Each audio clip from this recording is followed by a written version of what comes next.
Don't do it. Don't sign your son up for a travel program until you watch this video.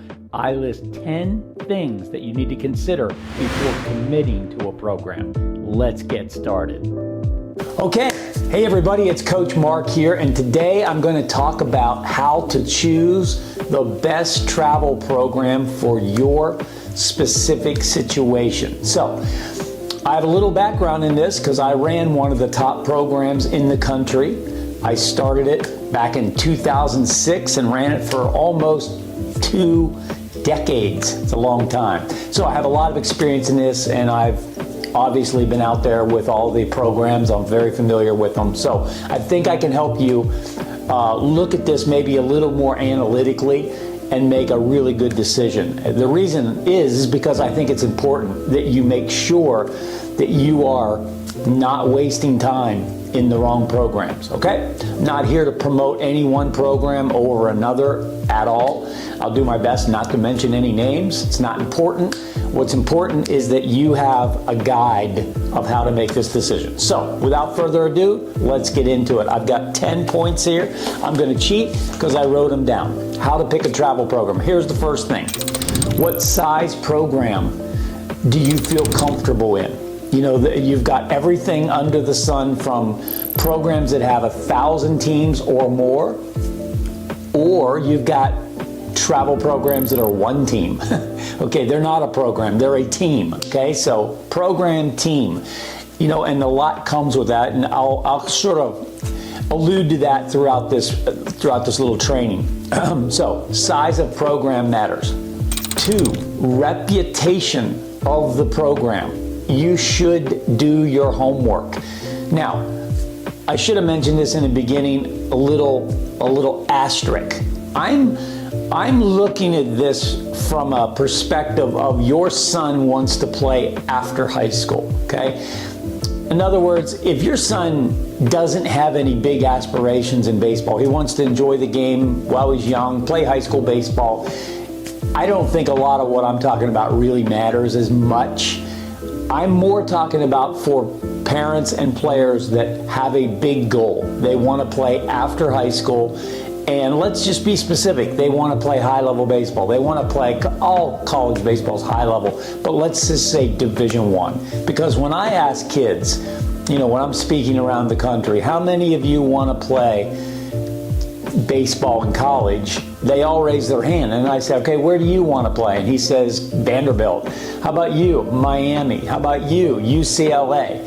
They're not, in other words, they're not giving me D3 school names, and I'm not knocking D3. I'm just saying that's their goal. Okay, so I'm assuming in this video that your son wants to play college baseball, and probably big-time college baseball. So back to the list. Reputation of the program matters. If you were to ask college coaches, which I've been working with for 20 years, what programs do you like to recruit out of? They can rattle them off like that. So if you're looking for opportunities at the next level, having a program that has a reputation with college coaches could really help you. And here again, I'm not knocking the smaller programs that don't have that. It's just not the best place for you to play if you want to have opportunities at the next level. Number 3, obviously for most people, budget, cost of the program matters. We all know the expense of travel baseball has gotten pretty crazy. I would say, based on what I'm hearing, the average program that probably is what you're looking for, if you're looking to get to the next level, the average program is probably between $3,000 and $5,000 a season. Okay, so that adds up. So you have to weigh that out. But that is the ballpark. There may be some higher, there may be some lower. I get it. I'm just saying the average program cost for that type of program. So what's the best thing you could do to improve your chances of playing college and professional baseball? You're going to be surprised by my answer. It's to attend the Ultimate Combine. What's that? That is an athletic testing program that we put together to help young athletes understand exactly where they are athletically, and then, more importantly, how to improve upon it. See, here's the problem. A lot of young athletes are not focusing on athleticism. They're getting hitting lessons, running lessons, pitching lessons, but they're not improving their athleticism.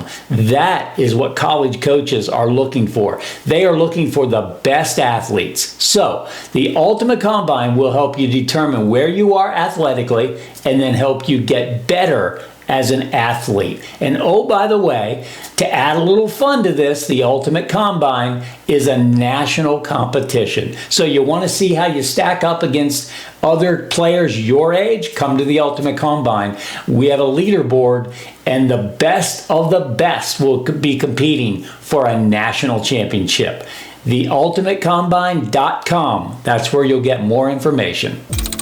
4, the purpose of the program.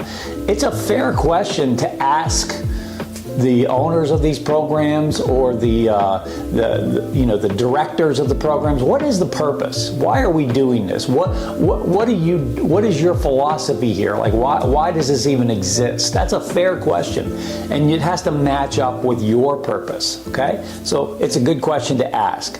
Number 5, the values of the program. I know, like, for example, in the program that I ran, we had very clear values. We had a no profanity policy. We had a policy if you were late, you didn't play. We had a policy that all players, parents, and coaches had to go through a training program.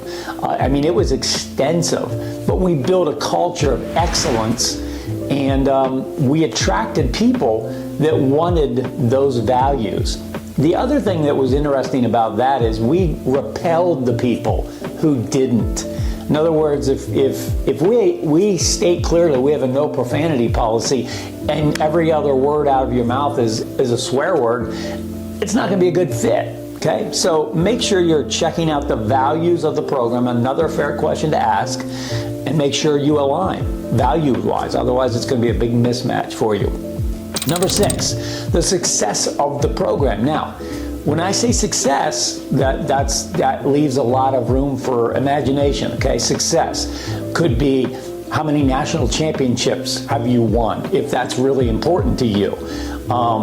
How many players that you have in your program are ranked, if that's really important to you.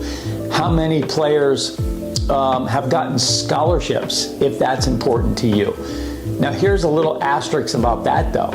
You know, if I have a program with 1,000 teams, and I tell everybody that we had over 200 kids last year get Division I scholarships, you can do the math on that. You can see what the percentage of kids. So let's say it's 10%. That means 90% of the kids in that program are not getting scholarships, but they show you the 200 that do. I'm never impressed with giant programs that are touting these numbers of kids, because I do the math. I look at the numbers and I go, well, you know, they've got their top teams, and those are the kids that are getting the scholarships, and all the other kids, okay, they don't talk that much about them.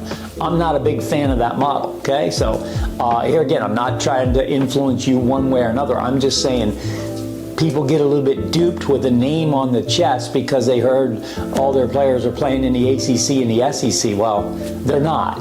Their players on their top teams are, and everybody else is not, okay? So, success of the program. If I were going back into this with my son, which you might want to, you might want to know, what would I do with all my background and knowledge? I would find a program that specializes in the things that I'm talking about, but they are doing it at a very high percentage of success. So a smaller program with a higher degree of success would be more impressive to me. Let's say 90% of the players are moving on to the next level, but they don't have 1,000 teams. Maybe they only have 20 teams, but they're very specific, okay? Just a little side note. Hey there, have you heard about D1D National? Well, we are a new travel program specifically for talented young players that want to get to the next level. We start at 13 years old.